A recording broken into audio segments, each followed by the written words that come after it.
اسلام قبول کرنے سے کئی سال پہلے حضرت عمر بن خطاب رضی اللہ تعالیٰ عنہ ایک دفعہ تجارتی قافلے کے ساتھ مال لے کر مکہ سے شام گئے۔ قافلے میں قریش کے کئی اور بڑے سردار بھی شامل تھے۔ یہ قافلہ شام کے سب سے بڑے شہر دمشق گیا اور وہاں اپنا مال بیچ کر مکہ واپس روانہ ہوا۔ تھوڑا سا فاصلہ طے کرنے پر حضرت عمر کو یاد آیا کہ ان کی ایک رشتہ دار خاتون نے انہیں کچھ سونا دیا تھا کہ اسے بیچ کر اس کے لیے کچھ کپڑے وغیرہ لیتے آئیں۔ انہوں نے اپنے قافلے کے ساتھیوں سے کہا کہ فلاں عورت کا کام کرنے واپس دمشق جا رہا ہوں، کوشش کروں گا کہ یہ کام کر کے جلدی واپس آ جاؤں۔ حضرت عمر دمشق واپس گئے تو بازار بند ہو چکے تھے۔ مجبوراً وہ ایک مسافر خانے میں ٹھہرے اور سو گئے۔ تھوڑی دیر کے بعد اللہ کا ایک بندہ مسافر خانے میں آیا۔ اس نے حضرت عمر کو جگایا اور اپنے ساتھ اپنے گھر لے آیا۔ یہ بات واضح نہیں تھی کہ وہ شخص حضرت عمر کو پہلے سے جانتا تھا یا ان کے والد خطاب سے ان کی واقفیت تھی۔ انہوں نے حضرت عمر کی بڑی خاطر و مدارت کی۔ کھانا کھا کر تو وہ سو گئے اور ان کا میزبان رات بھر عبادت کرتا رہا۔ صبح کو حضرت عمر بیدار ہوئے تو ان کے میزبان نے کہا کہ اکیلے بازار مت جانا، بازار میں لٹیرے اکثر مسافروں کو لوٹتے رہتے ہیں، میرے ساتھ چلنا۔ یہ کہہ کر وہ سو گیا کیونکہ رات بھر جاگ رہا تھا۔ حضرت عمر نے اسے جگانا مناسب نہیں سمجھا اور اکیلے ہی بازار چلے گئے۔ ابھی بازار کھلا بھی نہیں تھا، وہ بازار کھلنے کا انتظار کرنے لگے۔ کچھ دیر کے بعد ایک عیسائی پادری اپنے نوکروں کے ساتھ آیا اور حضرت عمر کی طرف اشارہ کر کے اپنے نوکروں کو حکم دیا کہ اس شخص کو پکڑ لو، یہ گرجے کا کام بہت اچھی طرح سے کر لے گا۔ اس زمانے میں حضرت عمر بڑے تن و من پہلوان تھے۔ پادری کے نوکروں نے اس کو پکڑ لیا اور ایک پرانے گرجے میں لے گئے۔ پادری نے اس کو ایک ہتھوڑا دیا اور اس کو گرجے کی ایک دیوار توڑنے پر لگا دیا۔ ایسا معلوم ہوتا تھا کہ وہ اس جگہ پر ایک نیا گرجا بنوانا چاہتا تھا۔ حضرت عمر دن بھر کام کرتے رہے۔ کہیں شام کو جا کر چھٹی ملی، وہ تھکے ہارے واپس مسافر خانے میں آ کر بیٹھ گئے۔ پہلے ہی دن والا نیک آدمی پھر آیا اور اس نے پوچھا کہ آپ کدھر چلے گئے تھے؟ حضرت عمر نے اسے سارا قصہ بتا دیا۔ وہ شخص آج بھی ان کو اپنے گھر لے گیا اور ان کی بڑی خاطر و مدارت کی اور انہیں تاکید کی کہ کل بازار جاتے وقت مجھے ساتھ لے جانا۔ اس کے بعد وہ عبادت میں مشغول ہو گیا اور حضرت عمر سو گئے۔ دوسرے دن حضرت عمر بیدار ہوئے تو اپنے نیک میزبان کو سوتے پایا۔ انہوں نے اب کی بار بھی اس کو جگانا مناسب نہیں سمجھا اور اکیلے ہی بازار چلے گئے۔ اتفاق سے پھر وہی پادری اپنے نوکروں کے ساتھ آیا اور حضرت عمر کو پکڑ کر ساتھ لے گیا۔ ان کو غصہ تو بہت آیا، لیکن کیا کرتے، غیر ملک میں وہ اکیلے تھے اور کوئی ہتھیار بھی پاس نہیں تھا۔ دوسری طرف پادری کے ساتھ 7-8 نوکر تھے اور وہ سب ہتھیار بند تھے۔ پہلے دن کی طرح ہی حضرت عمر ہتھوڑے کے ساتھ گرجے کی دیوار توڑتے رہے۔ جب دھوپ تیز ہوئی تو پادری اور اس کے نوکر انہیں کام میں مشغول دیکھ کر چلے گئے اور حضرت عمر دیوار کے سائے میں دم لینے کے لیے بیٹھ گئے۔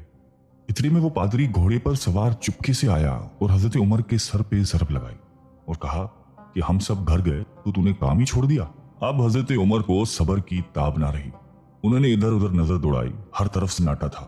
انہوں نے پادری کو گھوڑے سے کھینچ کر نیچے کر لیا اور اس کے سر پر ہتھوڑے مارنا شروع کر دیے۔ وہ بہت چیخا چلایا لیکن اس کی مدد کے لیے کوئی نہیں پہنچا۔ حضرت عمر نے ٹوٹی ہوئی دیوار کا ایک بھاری ٹکڑا اٹھا کر اس کے سر پہ دے مارا۔ وہ پہلے ہی زخمی تھا، اب اس نے دم دے دیا۔ اس کو مرتے دیکھ کر حضرت عمر تیزی سے بھاگ کھڑے ہوئے اور جس راستے سے دمشق آئے تھے وہ راستہ چھوڑ کر ایک دوسرے راستے پر چل پڑے۔ شہر سے کافی دور انہیں ایک خچر پر سوار رومی ملا جو روم سے تعلق رکھتا تھا۔ وہ ان کے ساتھ چلنے لگا۔ وہ کچھ باتیں کرنے لگا لیکن نہ حضرت عمر ان کی زبان سمجھتے تھے اور نہ وہ ان کی زبان سمجھتا تھا۔ اس نے یکایک اپنی تلوار پر ہاتھ ڈالا۔ حضرت عمر سمجھ گئے کہ وہ ان پر وار کرنا چاہتا ہے۔ انہوں نے فوراً ہی خچر سے اسے کھینچ لیا اور اس سے تلوار چھین کر ایک ہی وار میں اس کا کام تمام کر دیا۔ پھر آپ خچر پہ سوار ہو کر آگے چلے۔ اس کے بعد کیا ہوا اس کا حال خود حضرت عمر نے اس طرح بیان کیا ہے کہ اس جگہ سے روانہ ہو کر میں ایک گرجے پہنچا۔ یہاں عیسائیوں کی ایک جماعت رہتی تھی۔ میں گرجے کے اندر داخل ہوا تو گرجے میں رہنے والے سب لوگ میرے ارد گرد جمع ہو گئے اور مجھ سے میرے حالات کے بارے میں پوچھنے لگے۔ پھر وہ اپنے پادری کے پاس مجھے لے گئے۔ پادری مجھے نہایت غور سے دیکھنے لگا اور اس کے بعد کہنے لگا کہ ایسا معلوم ہوتا ہے کہ تمہیں کسی چیز کا خوف ہے۔ میں نے کہا کہ تم نے کیسے اندازہ لگا لیا کہ مجھے کسی چیز کا خوف ہے؟ اس نے میرے سوال کو ٹال دیا اور کہا کہ آپ جب تک چاہیں یہاں ٹھہریں، آپ کو یہاں کسی قسم کا کوئی خطرہ نہیں، آپ ہماری حفاظت میں ہیں۔ پھر اس پادری نے مجھے اپنے گھر میں مہمان کی طرح رکھا اور میری نہایتی خاطر و مدارت کی اور پھر پوچھا کہ آپ کون ہیں؟ میں نے اسے بتایا کہ میں مکے کا رہنے والا ہوں اور قبیلہ قریش سے تعلق رکھتا ہوں۔ तजारती काफले के साथ शाम आया था। तिजारत का माल बेचने के बाद एक जरूरी काम के लिए मुझे अपने काफले से जुदा होकर वापस दमिश्क जाना पड़ा। अब मैं अपने वतन वापस जा रहा हूँ और रास्ता भटक कर यहाँ आ निकला हूँ। पादरी मुझे गौर से देखता रहा और बार बार तरह तरह के सवाल करता रहा। मैंने उनके यहाँ निहायत ही आराम से रात बसर की।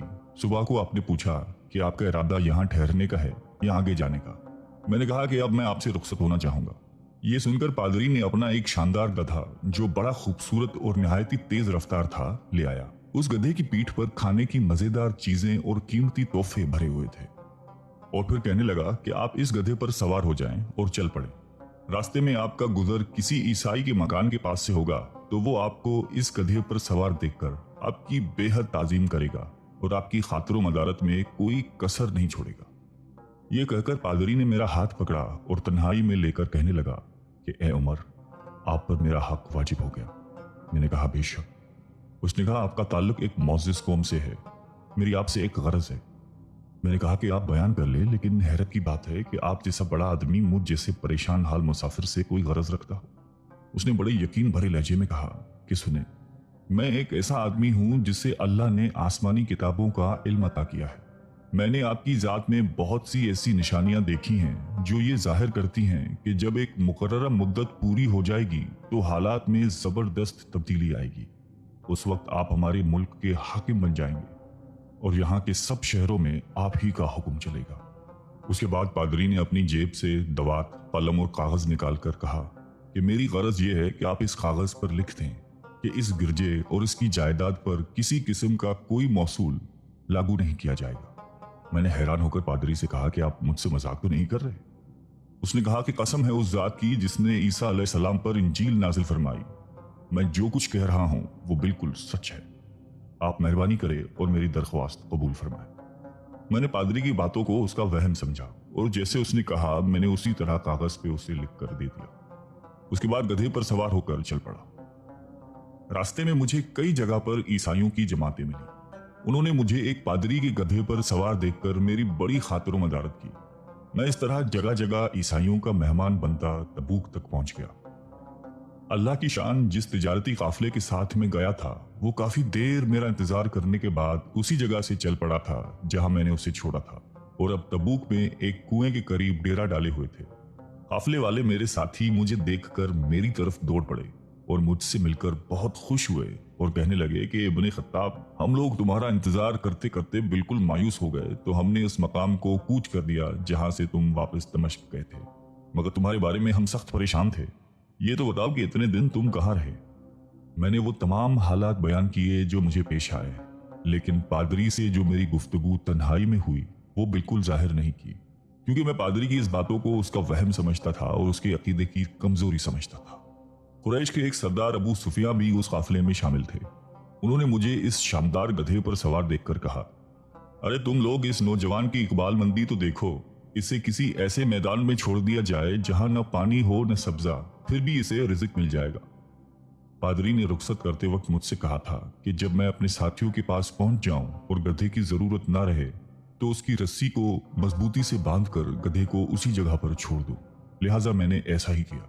ये देखकर अबू सुफियान ने कहा कि अरे तुमने क्या कर दिया? गधे को इसी जगह पे छोड़ दिया जहां पे चोर उचक्के और दरिंदे अक्सर गुजरते रहते हैं। मैंने कहा इसके मालिक ने मुझे ऐसा ही करने की हिदायत की थी, वो उसकी आदतों से ज्यादा वाकिफ है। अब वो जगह गधे वाला कुआं के नाम से मशहूर है। वहां से रवाना होकर हमारा काफिला मक्का पहुंचा। मेरी और पादरी के दरमियान जो गुफ्तगू हुई थी वो मुझे भुलाए न भूलती थी। पहले तो कई दिन तक मैंने उसे अपने दिल में ही रखा, फिर मुझसे जब्त नहीं हुआ और ये राज मैंने अपने रिश्तेदार खातून के सामने जाहिर किया जिसने मुझे सोना दिया था। वो बड़ी अक्लमंद खातून थी। उसने मुझसे कहा कि ए इब्ने खत्ताब, मैं तुम्हारे बचपन ही से तुम में अच्छी निशानियां देख रही हूँ। जब तुम बहुत छोटे बच्चे थे तो मैंने एक दफा ख्वाब में देखा कि तुम लंबे होते जा रहे हो और तुम्हारा कद इतना लंबा हो गया है कि उसने आसमान को छू लिया है। ये देखकर मैंने ख्वाब में कहा कि अरे ये मेरे बच्चे की क्या हालत हो गई है। किसी ने कहा कि ये लड़का दुनिया और आखिरत में भलाई पाने वाला बनेगा। जाहिलियत के जमाने में इस किस्म की बातों का मतलब मेरे समझ में नहीं आता था। मक्का में एक शख्स अहले किताब यानी यहूद और नसारा में से था जो बहुत गुमनाम था। आम लोग तो उससे वाकिफ भी नहीं थे, लेकिन कुरैश के कुछ सरदार उसे पहचानते थे और उसकी बहुत इज्जत करते थे। एक दिन दोपहर के वक्त मैं उसके यहाँ गया। और उससे जाकर कहा कि मैं आपसे चंद बातें करना चाहता हूँ और चाहता हूँ कि आप उनको अपने दिल में राज बनाकर रखें और किसी के सामने जाहिर ना करें। उसने ऐसा करने का वादा किया तो मैंने अपने सफर के तमाम वाकयात उसके सामने बयान कर दिए और अपने रिश्तेदार खातून के ख्वाब का भी जिक्र किया। जब मैं अपनी गुफ्तगू खत्म कर चुका तो उसने कहा कि इब्न खत्ताब, जिसको तुमने मासूल की माफी का वादा लिख कर दिया है वो इस जमाने में ईसाइयों का सबसे बड़ा आलिम है। जो कुछ उसने कहा वो सब सच है और जल्द ही वो सच तुम्हारे सामने आ जाएगा। जहां तक तुम्हारी रिश्तेदार खातून के ख्वाब का ताल्लुक है तो उससे यह जाहिर होता है कि मक्के में एक बहुत बड़ा इनकलाब आएगा। जमाना एक नई सूरत अख्तियार करेगा और आने वाले जमाने के आसमान और जमीन बदल जाएंगे। मैं वहां से घर चला आया और उसकी सारी बातें अपने दिल में लिए रहा। थोड़े ही अरसे के बाद कुरैश की मजलिसों में आप सल्लल्लाहु अलैहि वसल्लम का जिक्र होने लगा। ये लोग इस बात पर चिढ़ते थे कि मोहम्मद सल्लल्लाहु अलैहि वसल्लम अपने आप को अल्लाह का रसूल कहते हैं, लोगों को बुतों की पूजा करने से मना करते हैं और एक अल्लाह को मानने पर जोर देते हैं। जल्द ही अल्लाह ताला ने इस्लाम को जाहिर कर दिया और मुझे यकीन हो गया कि हालात वही सूरत अख्तियार कर रहे हैं जिसकी तरफ आसमानी किताबों के आलम शाम के पादरी ने इशारा किया था। नबूवत के 6ठे साल हजरत उमर ने इस्लाम कबूल कर लिया और रसूलुल्लाह सल्लल्लाहु अलैहि वसल्लम के जानिसार साथी बन गए। 11 हिजरी में आप सल्लल्लाहु अलैहि वसल्लम ने इस दुनिया से पर्दा फरमाया तो हजरत अबू बकर मुसलमानों के पहले खलीफा बने। 13 हिजरी में उन्होंने वफात पाई तो हजरत उमर खलीफा बने। उनके सफरनामे की रिवायत करने वाले रावी का बयान है कि हजरत उमर फारूक अपने खिलाफत के जमाने में शाम तशरीफ ले गए थे तो एक बहुत बूढ़ा आदमी जिसके बाल बर्फ की तरह सफेद हो चुके थे ईसाइयों की एक जमात के साथ उनकी खिदमत में हाजिर हुआ और अर्ज किया कि अमीरुल मोमिनीन, क्या आप मुझे जानते हैं?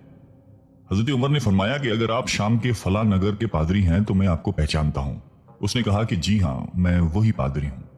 हजरत उमर फारूक रज़ी अल्लाह तआला अन्हु ने फरमाया कि मैंने आपसे लिखकर जो अहद किया था वो आज भी कायम है। अल्लाह ताला ने अपने रसूल सल्लल्लाहु अलैहि वसल्लम के जरिए हमें इज्जत बख्शी। उन्होंने हमें अल्लाह ताला की पसंदीदा दीन इस्लाम की तरफ दावत दी और हमने ये कबूल की। आप ही ने मुझे इन बातों से आगाह किया था। अब आपको कौन सी चीज इस्लाम से कबूल करने से रोकती है?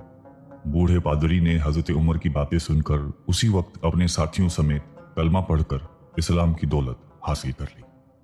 अल्लाह ताला हम सबको क़ल्ब सलीम अता फरमाए और कुरान और हदीस पे चलने की तौफीक अता फरमाए। आमीन।